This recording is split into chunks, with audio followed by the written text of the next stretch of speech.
전세 사기를 당한 뒤 전세값이 집값보다 큰 깡통 전세를 계약했다가 전세 보증금만 받더니 100억 원이 넘는데.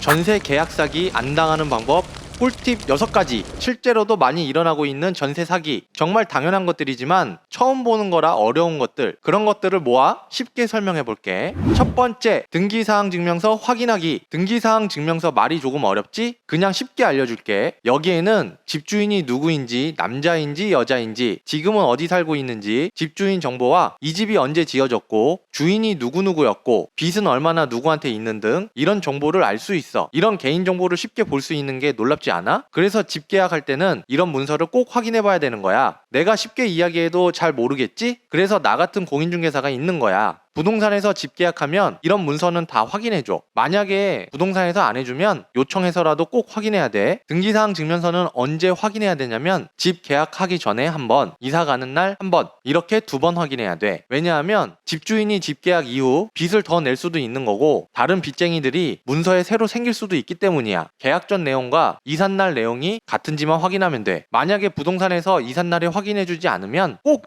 요청해서라도 확인해야 되는 거 잊지 마. 두 번째, 건축물 대장 확인하기. 다음은 건축물 대장인데 이것도 처음 들어보면 좀 짜증나고 뭔지 모르겠지? 그냥 쉽게 생각해. 집 면적, 집이 지어진 연도 등을 알 수 있는 문서야. 그리고 이 문서가 있다는 것 자체가 허가받은 집이라고 보면 돼. 세부적으로 들어가 보면 이 집의 내진 설계, 엘리베이터 유무 등 이런 것도 알 수 있어. 만약에 불법적인 건물이 있다면 이 문서에 기록되어 있으니까 그런 부분은 건축물 대장에서 확인하면 돼. 이 문서도 부동산을 통해서 집 계약을 했다면 부동산에서 보여주는 문서니까 너무 어려워 말고 천천히 살펴봐야 돼. 세 번째, 집주인과 얼굴 보고 계약하기. 너무 당연한 이야기지? 근데 아직도 집주인 얼굴을 보지 않고 계약하는 사람들이 엄청 많아. 서로 만나서 등기사항 증명서에 나와 있는 집주인 정보와 계약서상 집주인 정보, 그리고 나서 계약해야 돼. 집주인이 해외에 있는 등 부득이한 사정이 있을 때는 집을 계약할 수 있는 권한이 있는 사람과 계약을 해야 돼. 좀 어려운 말로 대리권 있는 대리인이라고 하는데 대리인이 있는지 없는지는 서류로 확인하면 돼. 정리하자면 계약은 집주인과 얼굴 보고 계약을 해야 되고 정말 부득이한 사정이 있으면 대리권 가진 사람과 계약해야 되는 거 절대 잊지 마. 네 번째, 동거래는 무조건 집주인 통장으로. 전셋집을 계약할 때 보통 계약금, 이삿날에는 잔금을 주잖아. 이런 돈들은 집주인 계좌에 직접 이체하는 게 가장 좋아. 아직도 부동산 사장 통장에 이체하는 경우가 많은데 부동산 사장을 언제 봤다고 누군지 알고 이체를 해? 집주인 아들, 딸, 엄마, 아빠 다 안 돼. 등기사항 증명서에 나와 있는 집주인 계좌로 이체하는 게 기록에도 남고 나중에 문제될 일을 줄이는 일인 것 꼭 기억해. 다섯 번째,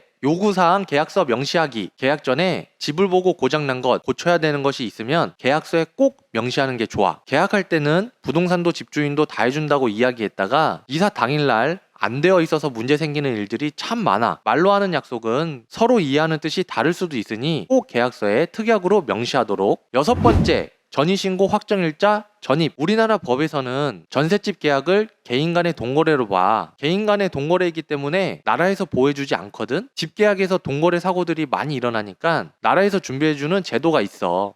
전입신고하고 확정일자 받고 실제로 그 집에서 거주하는 거야. 이 세 가지를 하면은 요건을 갖춘 것으로 보아 세입자를 보호해주는 제도인데 꼭 해놔야 돼. 이 세 가지를 안 한다는 건 내 소중한 돈을 길거리에 버리는 거나 마찬가지야. 전입신고 확정일자 전입을 하게 되면 다른 세입자, 다른 빚쟁이보다 돈을 먼저 받을 수 있는 권리를 갖게 되고 나 몰래 집주인이 바뀌었을 때도 난 이 집에 전세 권리가 있는 사람이에요 라고 말해주는 증빙 자료이기도 해. 집을 계약했다면 그 부동산 해당 주민센터에 가서 계약서 확정일자 꼭 받길 바래. 자, 정리하자면 말이 어렵고 문서가 어려워서 그렇지 알고 보면 어려운 게 하나도 없어. 그치? 내 소중한 전세금, 월세 보증금 꼭 안전하게 지키길 바랄게.